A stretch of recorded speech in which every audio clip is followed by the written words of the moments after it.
गोड़ लागत तानी हिंदुस्तान। कैसन बानी हो चच्चा? का हाल बा? निमन बा कि ना? एगो कोनो गायक के देखनी हो गाना एगो आयल रहा बीच में, शिल्पी राज के बहुत ट्रेंडिंग मैटर रहा। वो गानवा के का नाम रहा? हाँ, ए राजा जी एगो पून कई द, अपने ही हाथे हमार खून कई द। गाना तमाम जगह पे बजल है, हर घर में, हर परिवार में, हर लोग, बहुत लोग लाइक कैलस, पसंद कैलस।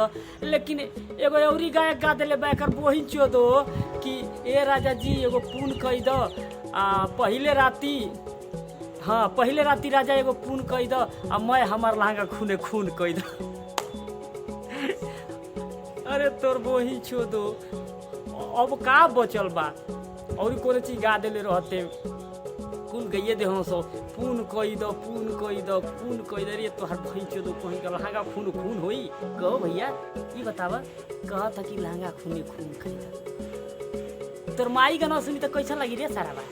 और तोर बहनिया सुनी तो, तोर भैया सुनी, बड़की माई सुनी, तोर चाची सुनी, तोर आजी सुनी, दादी सुनी, वही तो नहीं रख देता है। तो आप देश के भविष्य हैं, तो मैं आप लोग से रिक्वेस्ट हाथ जोड़ कर विनती करूंगा कि मेरी बातों का बुरा ना माने, आप लोग अपने दिल पे ना लें, अच्छा गाएं, अच्छे से रहें। जय हिंद, जय भोजपुरी समाज।